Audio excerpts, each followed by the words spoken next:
Добро вечер. Четврток, 22 часот. Време за емисија во Центар на YouTube. Јас сум Васко Евто, почитани гледачи. Вие сте на вистинското место, бидејќи во наредните 45 до 50 минути и вие и јас имаме право да знаеме вистината. Тема за вечерва: зошто земјите на поранешната Европа или Варшавскиот пакт или поранешните комунистички држави многу подобро, повторам, многу подобро се справија со пандемијата со коронавирус во споредба со Западна Европа. Нели ние постојано слушавме дека Западна Европа е на поисок степен на развој, на поисок степен на здравствена заштита, на поисок степен на економски развој, има подобри болници, дека овде ке нас се канта тропа здравство, не само кај нас туку во Источна Европа, дека секој кој има пари оди да се лечи на запад, меѓутоа кога пукна пандемијата со коронавирусот или целата ова драмолетка околу коронавирусот, многу подобро се снајдоа државите на Источна Европа во споредба со државите на Европската унија. И тоа не малку подобро, туку немалку 10 пати подобро државите од Источна Европа се справија со коронавирусот со споредба со одредени држави од Западна Европа. Еве ги бројките, почитани гледачи. Во Белгија има 560 умрени на 1 милион жители. Значи, во Белгија има 560 умрени на 1 милион жители. Например, во Словачка има само 3 умрени на 1 милион жители. Гледате кои се тоа фрапантни разлики. Вие земјам земјата од Западна Европа која што има најмногу умрени и земјата од Источна Европа која има најмалку умрени. Например, Романија има 27 умрени на 1 милион жители. Тоа се фрапантни разлики. Тука не станува збор за некој процент или за некоја децимала, туку станува збор за 10, 20 или 30 пати поголеми жртви во Западна Европа во споредба со Источна Европа. Затоа го отвараме ова прашање, отвараме оваа тема, се обидуваме први да го отвориме тоа во Република Македонија. Тоа ќе биде тема која ќе се разгледува наредните неколку недели или неколку месеци. Ние во оваа емисија ќе се обидиме да отвориме таа тема, зошто Источна Европа подобро се справи со пандемијата со коронавирус во споредба со Европската унија. Добар ден, господине Пановски. Добар ден. Некаде сме на 2 месеци од почетокот на ова пандемија со коронавирус. Македонија некаде месец и пол дена во таа пандемија со коронавирус и помалку кога да сме во одредена пат ситуација. Во шахот пат ситуација не е ни реми, а не е ни победа. Очекувавме многу повеќе заразени, очекувавме многу повеќе умрени, нема толку заразени и нема толку умрени, а сепак е респектабилна бројка. И затоа сме во некоја пат ситуација. Што понатаму? Да, значи, очигледно, некој кажа, мои колеги, дека ова на некој начин претварање на поразот во победа. Што се мисли пораз? Пред 2 месеца мислевме и броевме со некои колеги дека 100 дена ќе трае. Ова се поздравуваме, се гледаме по 100 дена и негде таму од 15 јуни, ние што сме постари како војска космидеј, ќе викаме ситно. Ситно, да ме куше неколку дена. Меѓутоа, очигледно дека вирусов ќе преживее летото и сега никој не знае кој прв да почне да ги олаба и меркиве, бидејќи мора да се олабават и заради здравјето на граѓаните, и заради економијата и сите други работи што се случуваат. И што ќе значи тоа олабавување, сега се разни варијанти и чекаме што ќе се случи кога, ние чекаме од се западните земји први да почнат. Господине Пановски, па да се види до кај ќе одат тие работи. Значи, во секој случај, овие ригорозни мерки, што не беше неочекувано, се покажа дека се ефикасни во смисла на оваа болест. Што значат тие за сите други болести и за животот на граѓаните, ќе видиме понатаму што ќе значи, особено ако продолжат да бидат ригорозни. Меѓутоа мислам дека свесни се сите дека мора да попуштат мерките. Ако ќе најповторно да се зголеми бројот. Има одредена парола која често се употребува: тие што први викаат ура, на крај први ќе викаат туа, или обратно. Тие први што викаат туа, на крај први ќе викаат ура. И ние на некој начин се движиме помеѓу тоа ура и уа. Очекувавме многу повеќе, се доека беше оној страф од Италија, бевме многу подисциплинирани, доека ги имавме оние бројки смртни случаи, оние траурни слики како армијата изнесува мртви тела, Италија, подосна Шпанија, и доека тие слики нели доаѓа и стига до нашата свест, ние бевме многу подисциплинирани. Сега како доаѓаат овие топли денови, како гледаме дека не зна во нашиот велез, во нашето мало нема заболени, нема умрени, почнуваме да стануваме малце недисциплинирани. Еве читав денес, значи денес среда го снаеме, утре или четврток го метуваме интервјуто, во Босна и Херцеговина 96 има заболени од кога се олабавија мерките. Се распуштија луѓето, што се вели, се олабавија и на некој начин ни се врати со поголеми бројки. Да, па сега, треба да се најде равнотежа која никој не знае кај да ја најде. Некој сметаат дека овие што настрада први, побрзо ќе стекнат, ако постои, и тоа е прашање, колективен имунитет, и дека ние ќе се изедначиме со нив, ако не ова пролет, идната есен и дека ќе ми се повтори, а дека ќе настрадаат овие земји што многу ригорозно ги држеле мерките, бидејќи тоа што е неминовно да се случи да вирусот се прошири кај сите, ќе се случи подоцна и можеби поише економски ќе имат проблеми. Тоа е една варијанта. Меѓутоа ја мислам дека сепак нема да има втори пикови во таква размер како што ги опишавте, дека сме сега спремни, знаеме како се пренесува вирусот, колку да се луѓето распуштени, нема веќе да одат да се гушкаат, да се собираат по 500 души у метро, да одат на утакмици, да рипаат, да викаат и така натаму и потоа да одат дома кај старите луѓе да ги заразуваат или она што се случуваше во скијачките центри, кога работеа дури до 10 март и така натаму. Значи сега е посвесен и народот и државите и мислам дека сепак колку и да се олабават мерките, нема да се случат такви слики. Меѓутоа се надеваме дека во летно време ќе се олабава доволно и дека оваа северна хемисфера малце ќе одмори. Да се надеваме да нема втор пик, а дека јужната хемисфера ќе се зголемуваат бројките, бидејќи таму ќе настапи зима. Господин Пановски, имаше одредена студија која пред 3 или 4 дена беше објавена, австралиска студија, кај што ни направи одредена проценка дека стапката на смртност на овие што се заразени од 0,5 до 1%. Ние очекувавме многу повеќе, нели?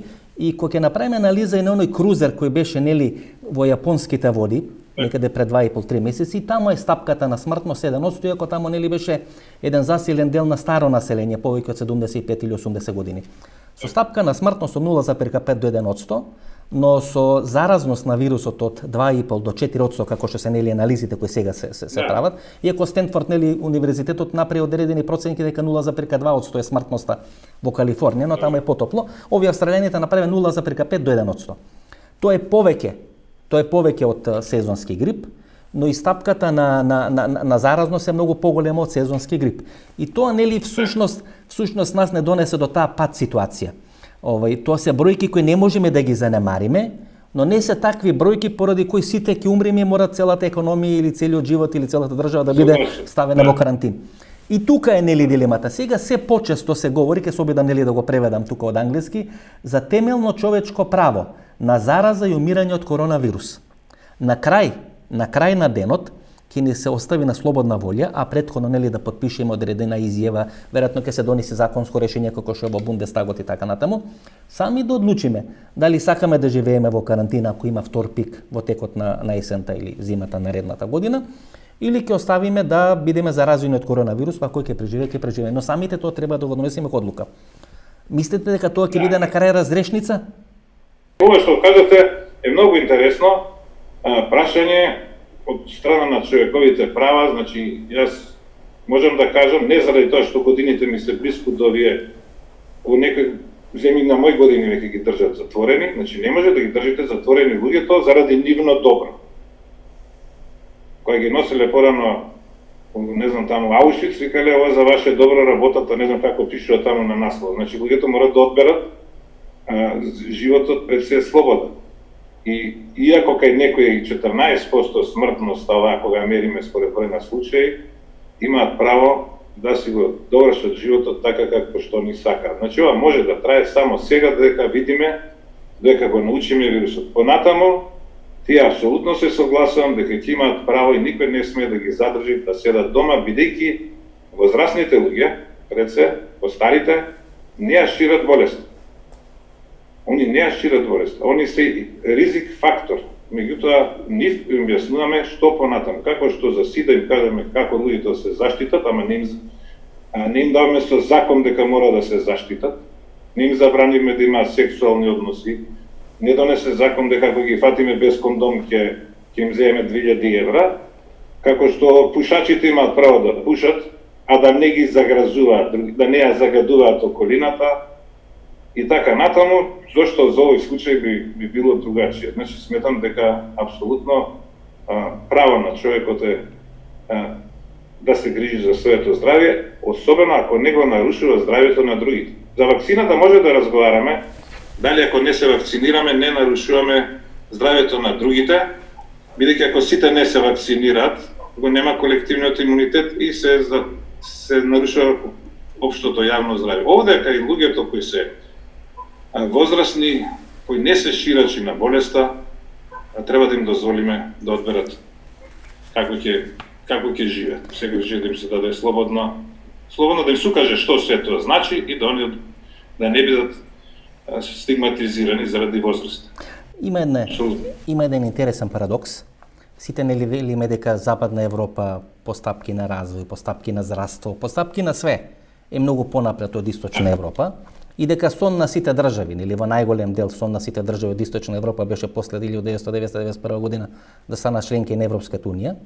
Меѓутоа, кога станува збор за ова коронавирус, стапките покажуваат дека Источна Европа или поранешните комунистички држави од Источна Европа многу подобро се справија со овој вирус отколку што се справија земјите од Западна Европа. И тоа е еден парадокс и тој се повеќе се потенцира и како ќе поминува времето се повеќе ќе се анализира и ќе станува предмет на анализи. Ајде ние нели први да го отвориме тоа прашање, зошто Источна Европа подобро се справи со овој вирус во споредба со Западна Европа?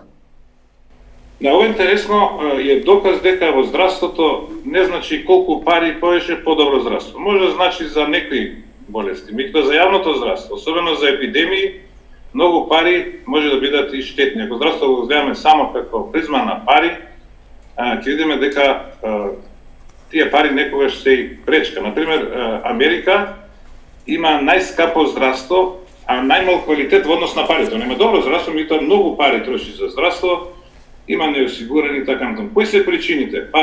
Првата причина е што западните земји неодговорно се однесуваат. Тоа го видовме, не ја проценија оваа опасност и дадоа предност на економијата, на спортот, на уметноста, на рекреацијата, пред се на економијата и главната жариште беше во Северна Италија, кај што се случи експлозија, една биолошка бомба на тие надпревари, кај што играа италијанци и шпанци навијачи.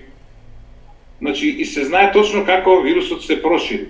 Значи, кајде отида овие од Аталанта што игра, Бергамо, кој Милано си играше, па овие што отида во Валенсија и овие што одеа на скијање особено, ја проширија во Германија, па се до Исланд и така натаму. Да ве подсетам дека на 8 март работеше еден Ижгал, мислам се вика Австријски скијачки центар. Да, тоа го викате Алпска Ибица, нели? Тоа е прекарот значи, тој работеше на 8 март, тоа е месец дена, веќе имаше многу смртни случаи, а тие уште одеа на дури се смета дека тоа е едната работа. Дури се смета дека 26 јануари веќе во Милано има преку 400 заразени од коронавирус.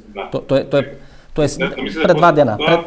Месец дена после тоа е утакмица во која играат 50.000 луѓе, потоа замислете како во тие автобуси, метро, вози, они се враќаат у Бергамо и тоа се гушкаат. Експрес лонец. Да, и сега што се случува таму? Ако мерките ги донесете на карантин ненавремено, покасно, е многу поопасно кога ги донесете прерано. Таму се случи да распуштањето на училиштата и градинките ја донесе втората катастрофа, бидејќи децата отидоа кај нив многу не одат по баби и дедовци, меѓутоа нема кај да одат, отидоа кај повозрастните, а веќе беа болеста беше проширена. Да издржа они да не ги распуштаат школите и децата да ги одвојат од возрастните, немаше да се случи оваа катастрофа. Значи, се случи. Тоа е првата работа. Меѓутоа гледаме Германија, Исланд особено, ги лоцираше тие луѓе што биле на скијање, направи масовно тестирање и релативно личи на источните земји. Добро, господине Пановски. Норвешка и Германија. Господине Пановски, видите ги бројки. Едната причина, другата ќе ви ја кажам понатаму. Видите бројки. Белгија 560 умрени на 1 милион жители. Белгија 560 умрени. Шпанија 474.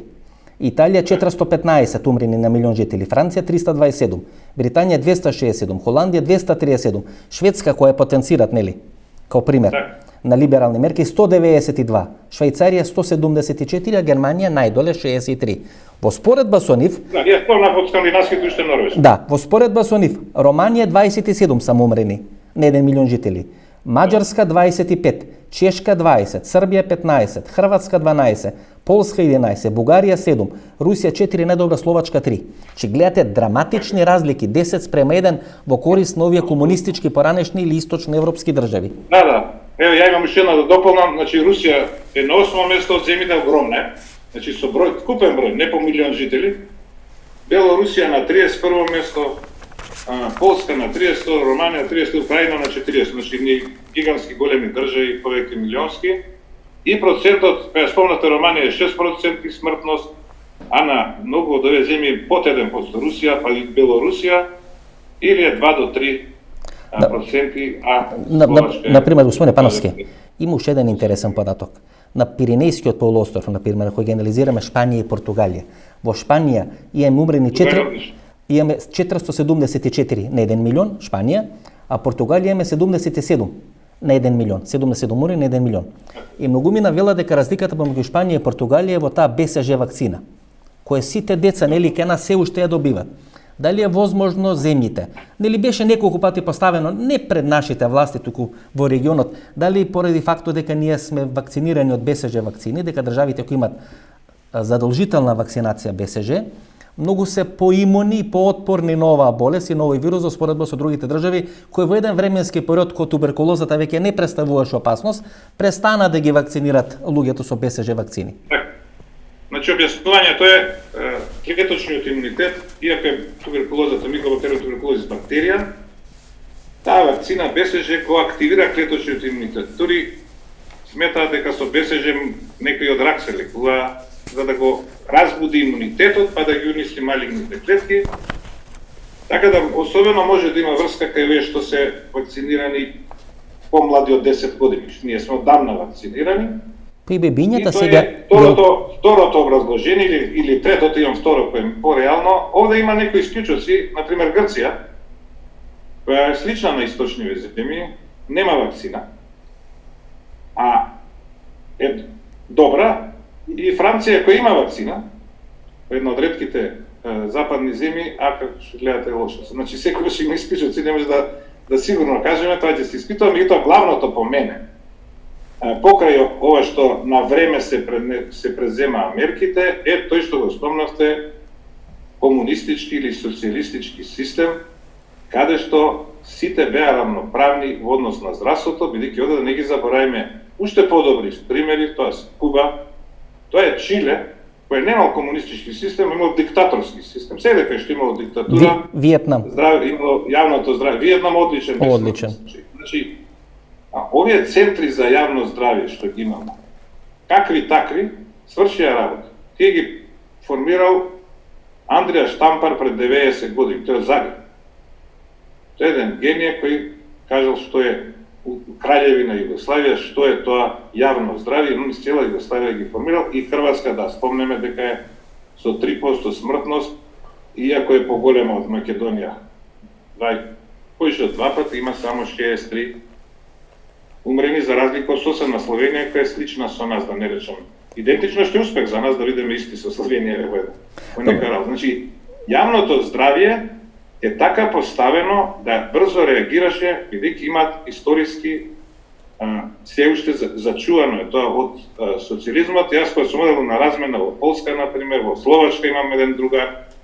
Таму се студираше медицина до 3 години исто одеа, и потоа вторите 3 години имаше едни студира хигиена. Значи, многу се мислеше на тоа сите и најсиромашните да имаат здравствена нега, хигиена, и тоа помага, и знаеме дека Америка тешко ќе се справи. Замислете вие да немате, да се сите институции сега кај нас, или 90% Жан Митрев, Систина, Ремедика, и да се справуваме со оваа болест. Дека се договорат кој ќе плати, кој на кој ќе му плати, ќе отидат луѓето. Значи, ако е се приватизирано, навистина е многу тешко да се бориме против вакво зло, и земјите кои имаат многу помалку средства, бидејќи имаат организација и, така да речем, смисол за тоа јавно здравство поголем, успеа. Тоа е уште една причина зашто добро се справуваат, особено вие што кажав, за жал диктаторски земји. Можеме да кажем дека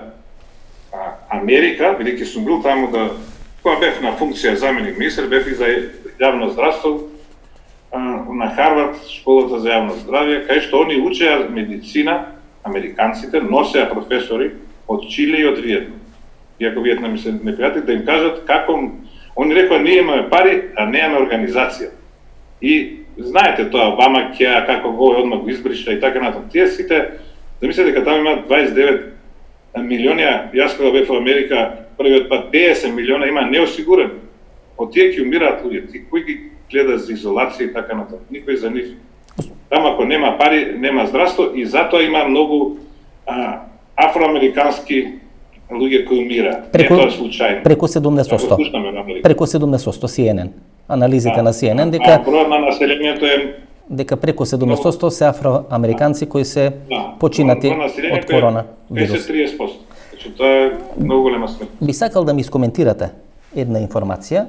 Беше објавена официјалната информација, тоа е некаде од кај средината, втора половина на март месец, дека Ангела Меркел отиде во самоизолација бидејќи докторот кој ја вакцинирал се покажал позитивен на коронавирус. Таа добила вакцина против пнеумокока. Значи во период кога почнува пандемија со коронавирус, Ангела Меркел се вакцинирала против пнеумокока. Тоа нели штити бронхитис и така натаму и така натаму. Се вакцинирала на вистина против пнеумокока или германците, пошто имат фантастични резултати, знае многу повеќе за овој вирус од останатите, па може и побрзо да се подготват, или може би имале одредени вакцини кои се слични на овие коронавируси сега кои се појавили, нови коронавирус кои сега се појави, бидејќи германците ги го проучуваат тој уште коронавирус SARS од 2003 година. Да, има и уште други коронавируси кај што се сличи на настимка. Многу ретко дават, компликации да не речем никогаш, и тоа 4 типови. Вела дека 2015. Таа вакцина кај нас е задолжителна, ама само за новородените. И тоа е една година веќе, не цела година се прима стрептококус пневмонија, најчест причинител на пневмонија, менингит и така натаму. На возрастните кај нас не се дава. Дали се дава на премиери, политичари, не знам, се би требало на тие години да има некаков имунитет. Меѓутоа, ризична група се децата до 5 години, зборам за пневмокок, и над 65 години. Така да не можам да исклучам дека ја давале таа вакцина. Така беше официјално. Доаѓа корона, а компликациите од корона се бактерии, од кој најчест компликации кои дава е стрептококус пневмонија, тоа е кај грипот, па и дале и за тоа. Тоа е една варијанта, а другата, што ја кажевте вие, стои меѓутоа да пробаат вакцина на канцелар, сепак требало да пробаат парно неколку илјади претходно. Се таа може да е некоја вакцина експериментална за овие безазлени коронавируси, од кои се биле сигурни дека не предизвикува несакани ефекти, а може би ќе штити од овој вирус. Зашто ние уште не сме испитале дали од овие другите коронавируси, од кои 15-20% од населението оболува, треба да се испита дали тие луѓе што болувале од тие коронавируси имаат крстен имунитет кон овој COVID, односно SARS-2, и тоа било одлично. Ако е така, ние сигурно имаме веќе 15% имуни од тие старите коронавируси и сега уште 15% од овој, веќе до година би имале некој колективен имунитет. Меѓутоа тоа се спекулации. Така да не можам да одговорам. Господин Пановски, би сакал да анализираме две држави кои се од јужната хемисфера. Значи не од северната, туку од јужната хемисфера. И не нели очекуваме сега во тек на летото вирусот да се префрли на јужната хемисфера. Меѓутоа тамо Нов Зеланд и Австралија прогласија победа над коронавирусот. Океј, навистина во Австралија и во Нов Зеланд на зимите и пролетите не се така ладни и студени кои што се кај нас, меѓутоа сепак има разлика во однос на летниот период. Значи тамо е сега некаде веќе есен и во Нов Зеланд и во Австралија, крај или на април, почеток на мај месец, тоа одговара некаде крај на октомври, почеток на ноември. А драстично се намали. Нов Зеланд прогласи победа, во Австралија се многу ситни, многу мали бројките. И тоа на некој начин нели ја негира она теза дека може преку зимата да се пресили на јужната хемисфера, бидејќи еве две држави од јужната хемисфера се победници против коронавирусот. Може ли тоа некој оптимизам да даде во наредниот период? Па види, секако дека може, особено за островски земји кои нема голем број на случаи, кои знаат каква е состојбата, ги елиминира тие кластери, богати земји се, и ако се добро спремни да ги контролираат луѓето што доаѓаат кај нив, може да се случи да има толку мал број на случаи да фактички ги победиле. Значи, така да речеме, Велика Британија го победила пред 100 години без нивото, зашто островска земја. да не влезат и да од надвор животни додат у карантин и на тој начин може да се победи. Тоа е тешко во Европа. Европа е земја без граници, со многу население, тешко е во Азија, кај што има движење на луѓето, да не зборам во овие сиромашни африкански земји и така. Значи негде може апсолутно да помогне овој систем и да се контролира, кај што има добро здравство, богати земји и на време преземени мерки. Мислам дека и кај нас можеш уште помал да бидеш. Бројот на случаи, да на време се контролира границите и аеродромите. Ја мислам дека првите таму негде до 15 март тоа беше поише театар отколку вистинско контролирање. Кога се затворија границите, веќе имаше контрола. Инаку ја бев на 7 март на аеродромот, чекав од некого да стигне од фамилијата, никој ништо не ги праша. Сам даја од Соединените американски држави, по европска земја и така, никај биле ништо биле. Значи, тука можеме уште повеќе да спречиме и не е чудо што болеста толку силно удри во Дебар, во Струшко, за жал со смртни случаи во Струшкиот регион. Тие се сите може да се контролират и да има уште помалце случаи. Тоа се повратници од Италија. Има уште еден... Да, се Италија и се знаеше кај работат и затоа малце поише имаме кај нас во тој дел. Случаи отколку во соседните земји. Србија има исто повеќе, бидејќи таму имаше повратници од Италија и дел на Австрија. Би сакал една информација да искоментирате, тоа е на Светската здравствена организација, ја објави па ја повлече, кај што они велат дека нема се уште докази дека се развиват антитела или дека се развива имунитет кај тие што го имат прележано ковид вирусот. Да. Значи објавија па повлекоа. Ако велиме дека во секој сезонски грип некаде 10 до 15% има и инфлуенца или ковид коронавируси кои претходно постоеле 6 или 7 генерации, дека ако кај нив се имале развиени антитела, тоа е добро бидејќи веќе 10 или 15% од населението ќе има стекнато колективен имунитет, а се смета дека над 30% тоа е веќе сериозна бројка. Тоа е веќе сериозна бројка. Некои анализи во Шведска говорат дека преку 20, преку 30%, некои анализи во Њујорк говорат исто, во Калифорнија и така натаму. И сега ова информација на Светска здравствена организација по втор пат создава забуна. Првата забуна направи дека вирусот не се пренесува од човек на човек, нели? Тоа беше некаде во текот на јануари месец и сега ова е втора забуна која прави Светската здравствена организација. Можно ли да не се стекне имунитет ако некој има прележано коронавирус? Па до сега не знаеме за вирус, освен за СИДА, тој е сосема друг тип на вирус, друга болеста, значи немаме имун човек од СИДА.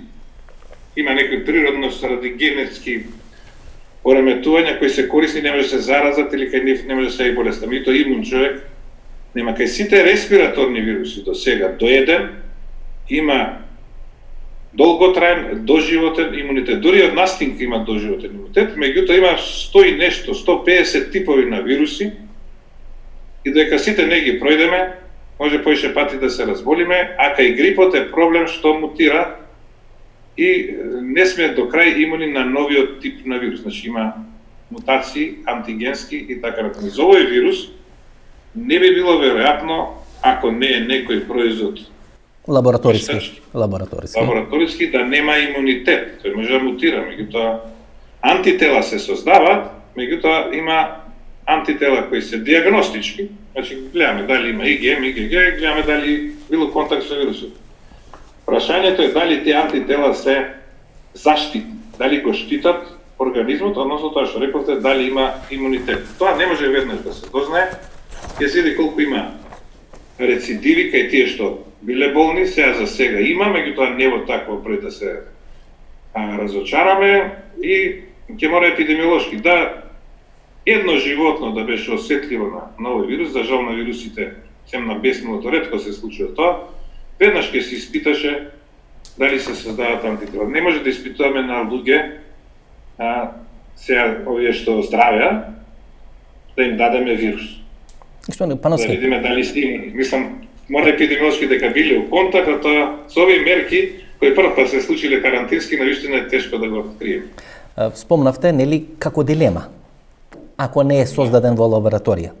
Излезе францускиот нобеловец Лик Монтање, па подоцна нели го обвинува дека има 86-87 години, па не знаме во една стара возраст, па можеби да не говори вистина или излапел, како би се рекла народно, кој рече дека да, кој рече дека го познава работењето на таа лабораторија во Вухан, дека таа 2004 година правена заедно со помош на француската држава, дека има многу француски експерти, дека има многу француски пари кои се вложени во таа лабораторија во Вухан, и тој гарантира дека всушност овој вирус е биолошки вирус и некоја мешавина на сида. Всушност тој вели дека веројатно правеле одредени вакцини за сида и тој им е излезено надвор од лабораторијата во вирус.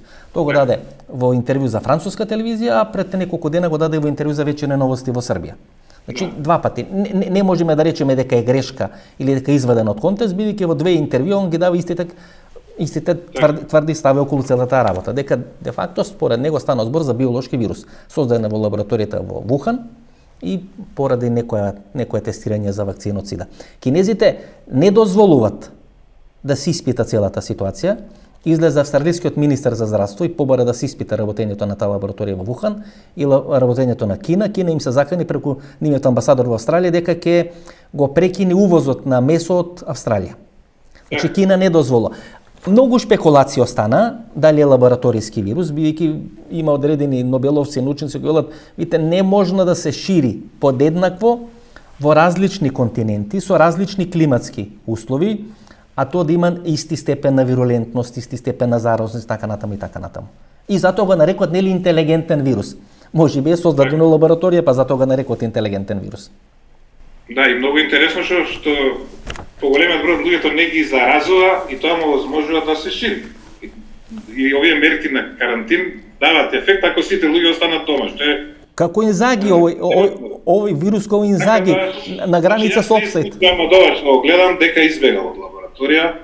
Не сакам да помислам дека е направен со некоја цел, бидејќи ако веќе направиле нешто, ако не е некоја проба, има многу пострашни вируси од кои во секој случај до сега биолошкото оружје било колку штетно за тој што го направил, толку значи тој што го направил на крај и он се заразува. Значи уште од времето кога ги освоилове тврдините во Кина, еве да почнеме освојувачите што тоа што со катапултот ставале лешеви на болни од чума ги фрлале внатре и тие понатаму умирале или излегувале да барат храна, така ги освојувале тврдините, потоа и освојувачите добивале куга и таа се ширила низ цел свет. Господине Пановски, мислам дека или е природен, се надевам, или е избеган од лабораторија. Од лабораторија. И не знам стварно ако прават и со некои пострашни вируси како што е вариола вера или ебола експерименти, замислете да почне еболата да се пренесе на овој начин,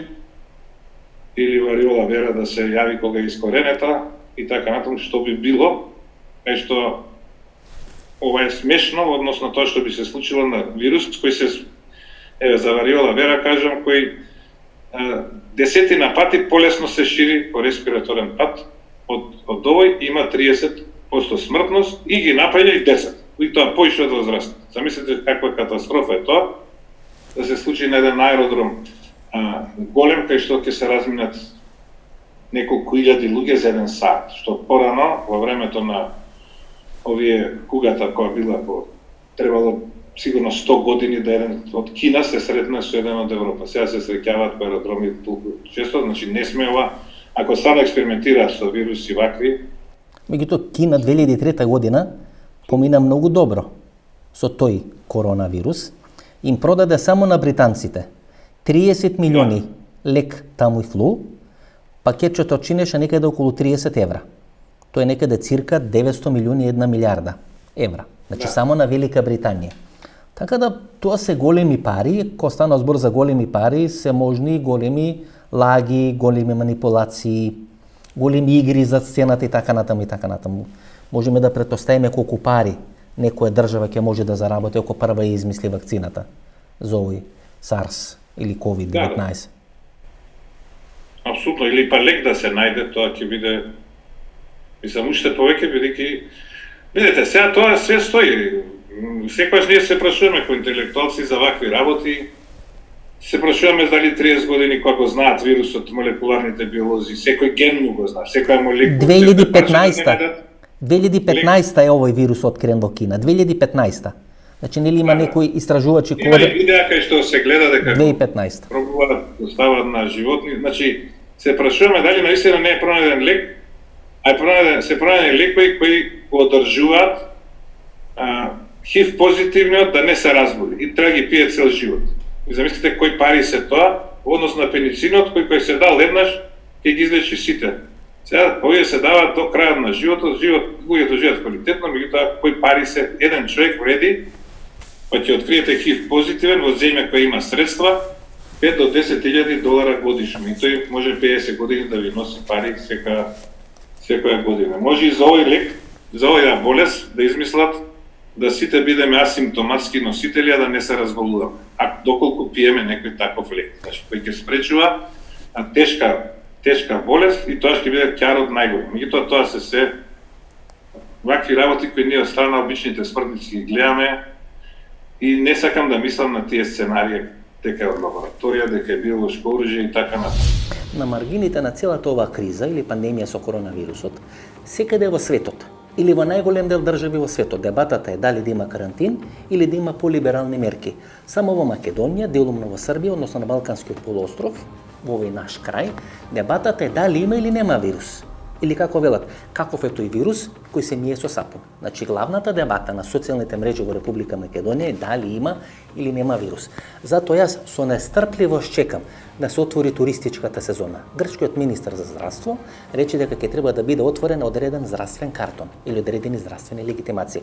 За да може да одите во Грција, ќе треба да направите тестови во матичната држава или на одредени аеродроми, од каде што авионите ќе полетат од таа домицилна држава до одредени грчки аеродроми. Ако во меѓувреме се измисли вакцината или се открие вакцината и до година, ако грците речат дека тие што не се вакцинирани од коронавирус не може да одат на Халкидики, јас си го поставам прашањето. Сите овие сега кои нас не убедува дека нема вирус, дека тоа е измислица, дека не може да има вирус кој се мие со сапун, што ќе прават кога ќе сакаат да одат на Халкидики? Ќе се вакцинират, па тие се главни антиваксери. Ако сакат нивните деца, ако сакат тие да си прочетат нозете или да си го прочетат задникот до Халкидики, до некои шопинг молови во Солун, што ќе прават? Ќе се вакцинират или нема да се вакцинират? Едва и чекам да почне туристичката сезона. Ќе гледате дека сите тие кои први ве убедува дека вакцините се чипирани, дека ќе ви се случи ова или оно, дека нема вирус, дека ова најголема измама во светската историја, тие први ќе се вакцинират, тие први ќе направат тестови, зошто? За да може да одат на Халкидики. Затоа велам, едва и чекам да почне туристичката сезона во Грција и ќе гледате како антиваксерите всушност станат најголеми ваксери. Има едно објаснување, не велам дека е хумано, не велам дека е точно, но објаснување, теза која треба да се разгледа и која треба да се анализира, дека во одредени западноевропски држави може би спонтано се дозволи вирусот да се рашири ке постарото население. Од одредени економски или одредени сосема други причини. Војслав Шешел тоа го кажа во Српскиот парламент. Дел од тие тези ми се мене прифатливи, ќе ги слушнеме тие негови тези, ќе видиме за што разговара и ќе ги анализираме. Знаете, ако вирусот влезе во старски домови и лезе ке стари стари од 75 или 80 години, тогаш нормално е ке смртноста ќе биде поголема. Дали тоа е намерно направено или не е намерно направено, ќе треба да покажат истрагите или ќе треба да покаже времето. Меѓутоа, државите кои тоа го дозволи имаат многу поголема смртност. Може би тоа објаснувањето зошто во Западна Европа процентот на смртност е многу поголем во споредба со Источна Европа. Ние на просторот на паранешна Југославија сме учеле за битката на Неретва. Тоа сигурно не е најголемата битка во човековата историја. Тоа не е најголемата епопеја во човековата историја. Не е најголема епопеја ни во текот на Втората светска војна на просторот на паранешна Југославија. Но тоа е символ на солидарноста. Тамо здравите не ги жртвуваат болните за да се спасат, туку напротив, здравите се жртвуваат за да можат болните да се спасат. Генерации и генерации се учени и се воспевани на таа солидарност. И тоа е во нашата генетика. Ние не ги жртвуваме нашите стари за ние како здрави да се спасиме. Туку напротив правиме све нашите стари, кои се наши родители, кои се наши баби, дедовци, така натаму, да можеме да ги заштитиме. По тоа се разликуваме. Ние не сме социјално изолирано општество, кај што младите се на една, старите се на друга страна. Да, има одредени исклучоци. Како вели Наум Петревски, има луѓе со попречен имунитет и ние не можеме да бидеме сите во карантин заради тие луѓе со попречен имунитет. Всушност, една група или 1% на луѓе, не сакајќи да останат во карантин, почна да измислуваат милиони различни причини, да го негираат вирусот, да се создадат алиби, зошто тие не сакаат да бидат во карантин. А суштината дека им се живе, дека сакаат да шетат, дека им е тешко да остана дома. И бидејќи им е тешко, а им е срам тоа да го признат и да го кажат, тие почнат да измислат најразлични теории на заговор. 5G мрежи, вакви мрежи, дека всушност ова не е вирус, дека некои хеликоптери или авиони не посипале со одредени химикали, па затоа сме се заразили така натаму, дека најголема измама во човековата историја. А суштината е следна: дали ние сме човечки суштества кои ќе водиме грижа за нашите постари, или не сме човечки суштества кои ќе сака да водат грижа за нашите постари. Тоа е суштината. Во Западна Европа, оние теории на колективен имунитет, тоа е всушност она Дарвинова теорија, кај што способните преживуваат. Тие се обидат тоа да ова направат, затоа имаат многу поголем процент на умрени стари луѓе.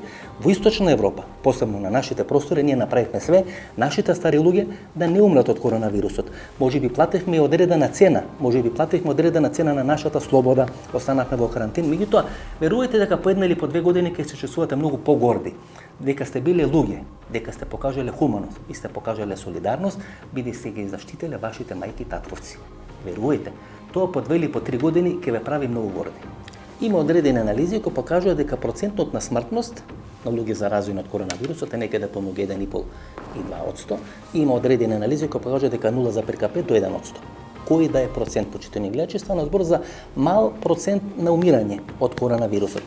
И тоа всушност се отвора дилемата: дали вреди за така мала смртност вие да влагате во таков голем карантин? И тука всушност ќе се водат сите битки во наредниот период. Што да се прави и како да се прави? На таа тема разговараме со Никола Пановски. Тој беше поранешен заменик министер за здравство, директор на Фондот за здравство во Република Македонија. Го отвараме прашањето каква ќе биде разрешницата на целата ова пандемија со коронавирусот. Дали на крај самите ние ќе треба да потпишеме одредени изјави, дел од нас ќе прифатат и доброволно да се заразат, или ќе прифатат да бидат изложени на ризик да се заразат, додека дел од нас ќе прифатат или нема да се согласат со тоа, односно ќе сака да остана дома во карантина ако има втор бран на коронавирус некаде на есен или на пролет идната година. Тоа ќе биде суштината, можеби тоа ќе биде разврската на целата оваа криза. Како да се заврши пандемијата? Ако има втор бран, веројатно ние ќе мораме, тоа што го проба да го направи Бундесагот, да потпишеме одредена изјава. Дел од нас ќе потпише дека сакаат слободно да живеат, дека не сакаат да се во карантин и дека не сакаат да бидат ограничени тие човечки права или права на слобода и на движење, а дел веројатно ќе прифатат да останат во карантин бидејќи се ризични групи или бидејќи не сакаат да се изложат на ризик да бидат заразени со коронавирусот. Велам, тоа можеби да биде одговорот или финалното решение како светот би се справил со втор или трет бран на коронавирусот. Дали ова вештачки или природен вирус, дали е вирус создаден во лабораторијата? Поранишниот обеловец Лук Монтање во 2 своји интервјуа се сомнева дека овој вирус им излезен од лабораторијата во Вухан и вели дека тоа е направено можеби не сакајки, дека луѓето правеле одредена вакцина против СИДА и не сакајки вирусот им излезен од лабораторијата. Австралија побара истрага во Кина, Кина ги одбива сите можни истраги на нејзина територија, па дури и се закани на Австралија дека ќе го спречи увозот на месо од Австралија, ако Австралија преку австралискиот министер за здравство и понатаму продолжи да инсистира на одредени истраги во Кина. Бидејќи Кина не сака да дозволи истраги, ќе остане да лебди прашањето дали е ова природен вирус или вирус кој е спонтано излезен од лабораторијата во Вухан. Што е суштината, почитани гледачи? Ако вирусот имаше стапка на смртност 10%, сите ќе прифатевме да бидеме доброволно во карантин. Ако вирусот немаше голема смртност, например имаше 0,01 или беше некаде на 7 или 8 место по број на умрени случаи во текот на јануар или во текот на февруари или во текот на март месец во одредени западни европски држави, ќе го негиравме. Значи или сериозно ќе го третиравме или ќе го негиравме. Меѓутоа ова е нешто помеѓу, како што беше Титова Југославија, нешто измеѓу, нешто помеѓу. Поради тоа имаме дилема како во иднина да се однесуваме кон вирусот. Има одредено прашање кое се нарекува човечки темелно право на зараза и умирање од коронавирус. Околу тоа ќе се кршат копијата. Ние сите ќе треба да потпишеме или да се согласиме дали ќе останеме во карантин или нема да останеме во карантин. Како велам, тоа се оние фудбалски резултати 2-1, 3-2, кај што победувате, но тоа не ви гарантира дека може да поминете понатаму. Бидејќи гол во гости сте примиле, односно сте примиле дома гол, одите на гостински терен и таму може да изгубите со 1-0 и да испаднете од натамошни борби. И тоа е суштината на коронавирусот. Ниту има премногу умрени, ниту има премалку умрени. Да имаше премногу умрени, сите ќе префатевме да останеме во карантин.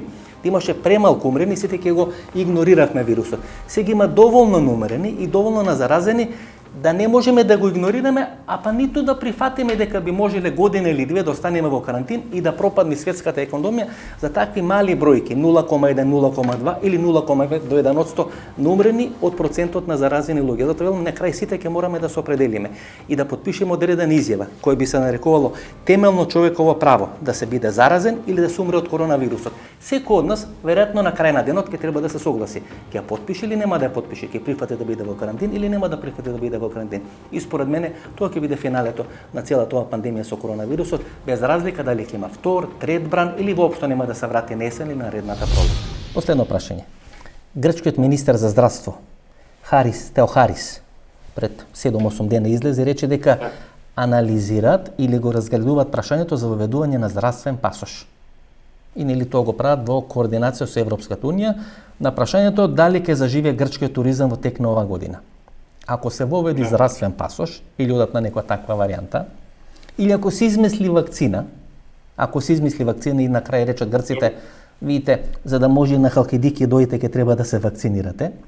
Сите овие антиваксери кои не ги вакцинираат децата, кои сега се главни нели заговорници, ова не е ништо, каков е тој вирус кој се мие со сапун и така натаму, кој ќе треба да одат на Халкидики, кој ќе треба да се тестираат овде, нели нема вирус, кој ќе треба да се вакцинираат овде, нели се антиваксери, кој Новак Џоковиќ е антиваксер, ама игра во Африка, игра во Азија, кај што не може да влези ако не прими 6 вакцини.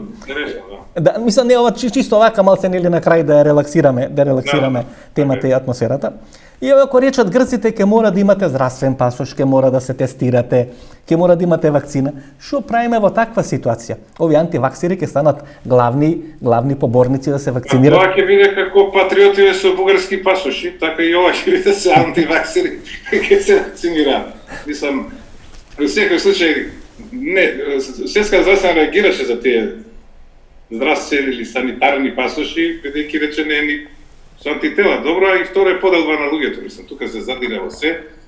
Интересно е што они може да не бидат вакцинирани, а да вас да бидат овако, да бараат да бидете вакцинирани. Ако ите во Америка да живеете, а ви бараат да сте БСЖ вакцини, сите вакцини, а они ги немаат тие вакцини кај нив. А бараат вие да бидете вакцинирани. Што е, мислам, исто интересно, така да не знам што ќе биде ова што се случи сега, за овој случај со ова коронавирус ќе се пишат романи, ќе се анализира уште наредни 100 години, ќе се прават и филмови, не знам што, бидејќи уште сме можеби на почеток на целата приказна, да се надеваме дека сме на средина на првиот бран. Меркел рече дека сме на почетокот на пандемијата, не сме ни на средината, не сме ни на крај. Ако го мисли во светски размери, ако трае 2-3 години или повеќе, да. Меѓутоа, во овој првиот удар сме на средина или при крај на првиот удар. Почнува почеток на крајот на првиот налет на вирусот во Европа. Очекувате втор бран на есен? Не во оваа мерка, туку многу. Мислам дека во сите земји ќе биде како во источните земји, ќе бидат спремни и дури и понизу. Иако популистите, еве нека биде поставено прашање, популистите да речеме најлошо помина со овој вирус, еве да речеме Ердоган. Тие доке 15-20 март игра кошаркашки надпревари, игра фудбалски надпревари и така натаму. Во Бразил дури се организира протести против карантинот, а сега Бразил, а посебно Турција која помина веќе 100.000 заразени, имат најсериозни проблеми со ова корона пандемија. Тие што беа популисти без малку помина многу полошо. Овие што на време воведе, например Словачка која на време ги воведе карантините, јас сум против карантин, нели, како општа цивилизацијска нели форма на функционирање на живење, секој има право. Меѓутоа тие што воведоа карантина помина многу подобро, овие што се популисти на крај најскапата цена ја плаќаат. Да, тоа е тоа што да кажеме сега. Мислам дека и Светска здравствена претеруваше со тие стравови. Ако почнеме од SARS-от 2002-2003, па потоа птичји грип, па свински грип, па ебола, и ништо од тоа не дојде во Европа и логично дека е како приказната на детето што викало волк, и кога волкот стварно дојде, некој не го сватија сериозно. И ние немаше да сватиме сериозно, додеше прво кај нас. Меѓутоа, кога удри Италија, уште посериозно можеме со границите да поминеме, меѓутоа некој продолжија со тие мерки и очигледно дека Турција е многу тешко да се направи изолација, сем овој начин. Замислете каков Истанбул, замислете го да биде изолација и како живеат некои луѓе, таму има сиромаштија, во некои квартови, и тие бројки што и кажуваат во такви земји, особено овие Африка и Азија, немаат врска со стварност. Па и кај нас мислам дека во некои населби нити знаеме, нити е некој тестиран, нити знаеме колку се позитивни. Си умреле од што? Умре од болест умре. Тој ќе го закопаат. Сигурно и таму би требало да има, таму ни. Така да во тие земји мислам дека и бројките не се реални. Многу се повисоки. Фала многу. Ми беше задоволство. Многу среќа и во некоја прилика во живо, што се вели, не вака преку Zoom, односно преку Skype. Побрзо те надевам. Ви благодарам на поканата. Се најдобро, чао. Ова беше емисијата во Центарот со Васко Евтов, почитувани гледачи. Вечерва можете да проследите одредена емисија, анализа на тема зошто земјите на Источна Европа многу подобро се справија со пандемијата со коронавирус во споредба со државите од Европската унија, односно Западна Европа. Ние се гледаме во недела во 22 часот. До недела во 22 часот, до ново наше дружење. Пријатно вечер, Македонијо, каде и да си.